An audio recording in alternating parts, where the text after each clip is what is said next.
Assalamu alaikum dear students of 7th class. Myself Nayab and I am your SST teacher.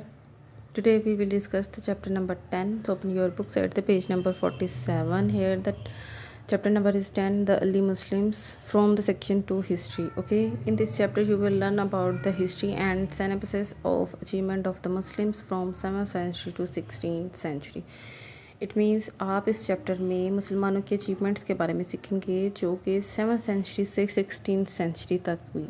Okay, in the Arab lands and the countries they had conquer, जो कि अरब के लोग अरब के इलाकों से लेकर मुख्तलिफ बाकी दुनिया के ममालिक जो हैं उन्होंने फ़तह किए. तो सबकी डिटेल्स आपको इसमें मिलेगी.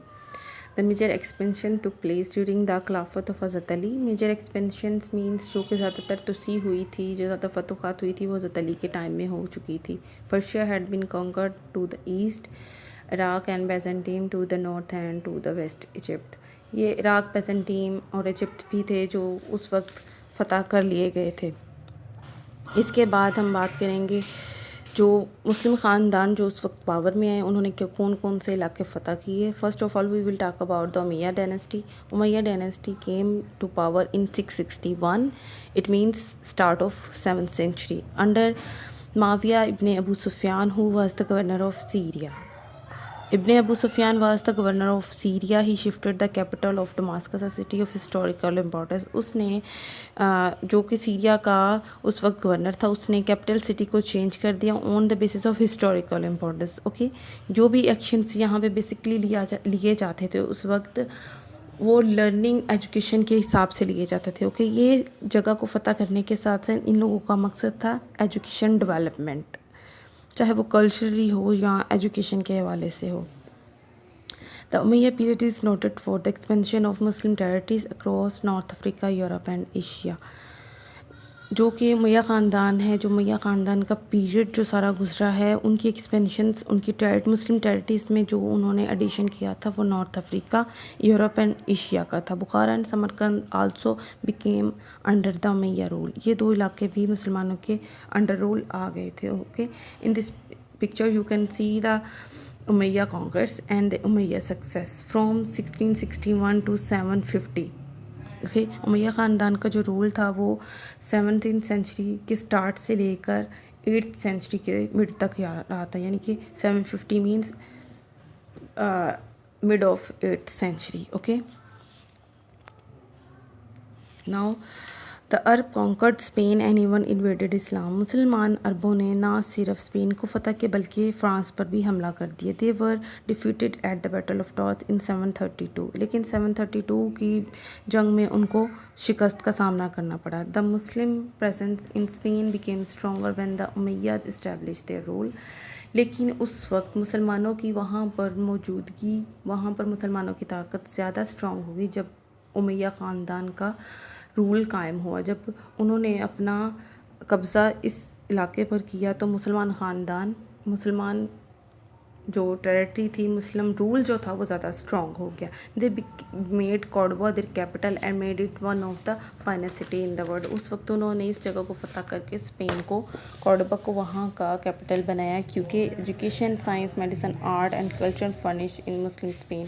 क्योंकि उस वक्त स्पेन डेवलप कंट्री था एजुकेशन, साइंस, मेडिसिन, आर्ट के हवाले से. And the Cordoba's university was the largest and the best institution of that time. It was a tolerant and progressive society which produced many thinkers, scientist and writers. As I told you earlier, वो जगह को फ़तह तो करते थे लेकिन उसके बाद उसकी डेवलपमेंट उनकी जिम्मेदारी होती थी मुस्लिम रूलर्स की. उन्होंने कॉर्डोबा को सिलेक्ट किया, उस जगह का कैपिटल सिटी बनाया because it was the finest city and the most developed country of that time. Okay,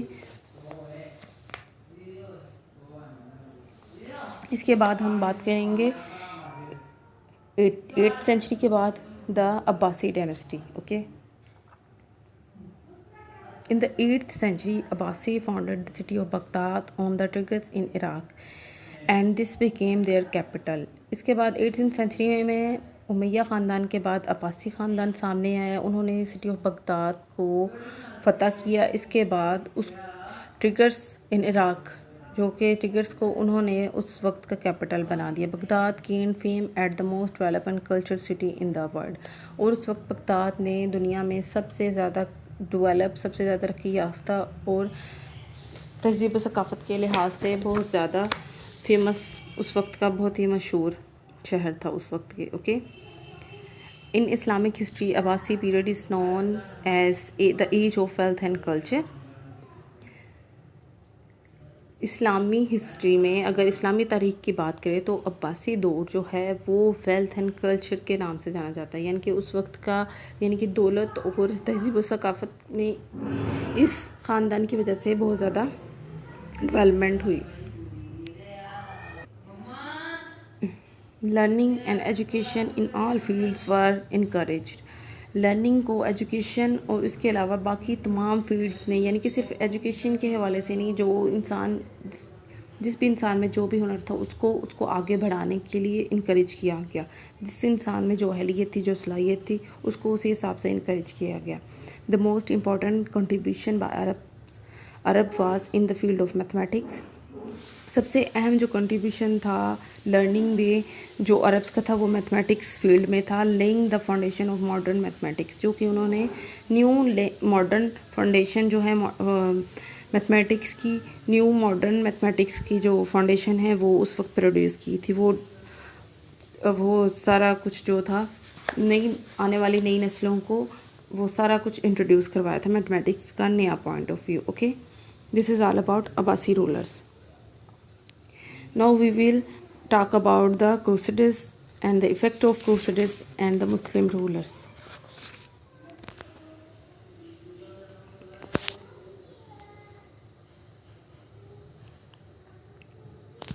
Yes, here. One of the most important, now we will talk about, after that Abbasi rulers, there came the time of Salahuddin. He was the hero of that time. Yes, here. One of the most important, now we will talk about, after that Abbasi rulers, there came the time of Salahuddin. He was the hero of that time. One of the most important leader of this period was Salahuddin Ayyubi. Salahuddin Ayyubi जो था मुस्लिम Islamic history की achievement का एक बहुत ही सुनहरी दौर है। He ruled over Syria and Egypt and recaptured the Jerusalem from Crusaders. Salahuddin Ayubi ने सीरिया और इजिप्ट यानी कि मिस्र पर और सीरिया पर हुकूमत की। उसके बाद जेरूशलम को जो है क्रिश्चियंस से वापस भी ले लिया था, वापस फतह कर लिए थे। He set up schools and colleges and hospital and recommended as the hero of his time. उसने अपने दौर में तालीमी तरक्की पे भी बहुत ज़्यादा ध्यान दिया, यानी कि बहुत ज़्यादा तवज्जो दी। इसके बाद उसने स्कूल कॉलेजेस हॉस्पिटल सेटअप किए। एजुकेशनल हवाले से बहुत ज़्यादा डेवलपमेंट उस टाइम में हुई और he was recommended as the hero of उस टाइम, यानी कि एजुकेशन के हवाले से। और उसके बाद जेरूशलम उसने वापस क्रिश्चियन से ले लिया था। That's why he became the hero of his time. Okay, इसके बाद हम बात करेंगे क्रूसेडर्स के बारे में। सलाहुद्दीन अयूबी के बाद जो टाइम आया था, you can C eight the page number 49।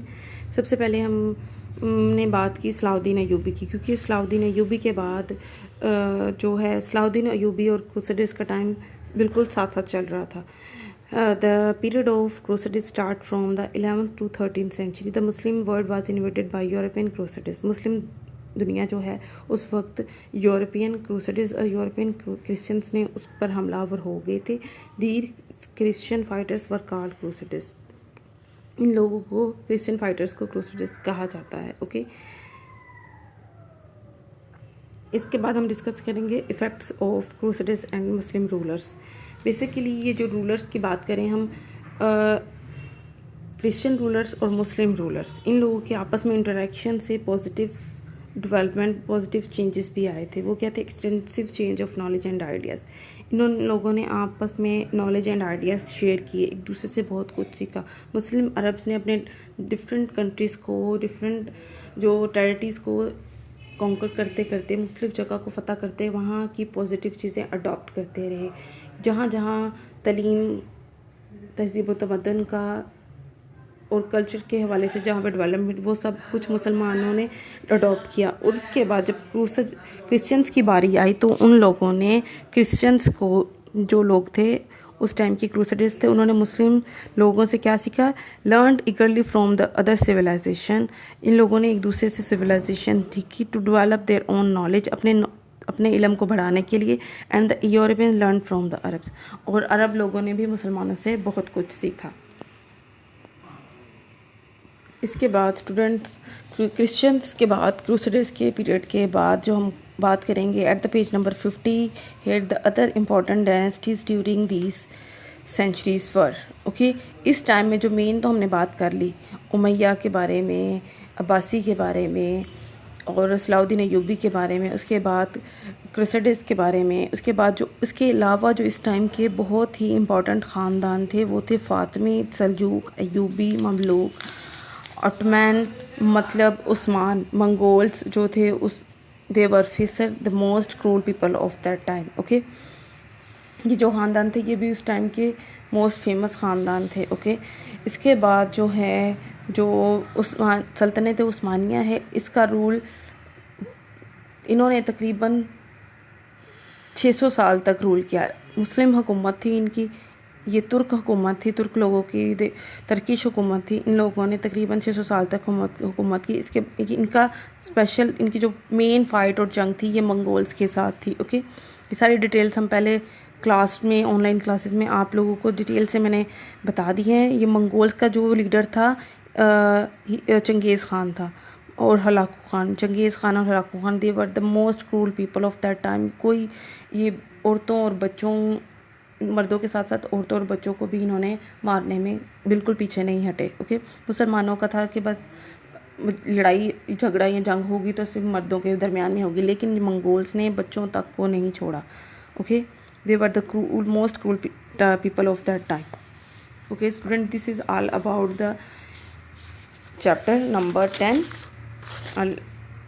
इसकी सारे डिटेल्स आप लोगों को मैं पहले भी डिस्कस कर चुकी हूँ पहले डिटेल्स में। इसकी जो एक्सरसाइज है वो आप समर पैक में डिटेल से आपको सारी मिल जाएगी। आप लोग की अच्छी लर्निंग होनी चाहिए, आप लोगों ने अच्छी तरह समर पैक से सारी डिटेल्स, आप कुछ भी मिस नहीं, जिन स्टूडेंट्स की जो भी चीज़ें मिसिंग थी, कोई डायरी मिस हो रही थी या कोई भी पॉइंट्स मिस थे आप लोगों के, आई होप अब आपके क्लियर होंगे। समर पैक का बार बार हम मेंशन इसलिए कर रहे हैं क्योंकि आप लोगों को इन कोरोना क्राइसिस की वजह से बहुत से बच्चों ने लेट ज्वाइन किया था कि कई बच्चों की मिसिंग हो जाते हैं क्योंकि टेक्निकल इशू, ज़ाहिर एक डिवाइस ही है मोबाइल या कंप्यूटर। तो अगर आपको कोई मटेरियल मिस है तो आप सारा मटेरियल जो है, जो फाइनल जो आप लोगों के पास डिटेल्स हैं इन समर पैक, ये सॉलिड आप लोगों को papers exams point of view से ये आप लोगों के लिए बहुत इंपॉर्टेंट है। आप लोग अपनी सारी ऑब्जेक्टिव सब्जेक्टिव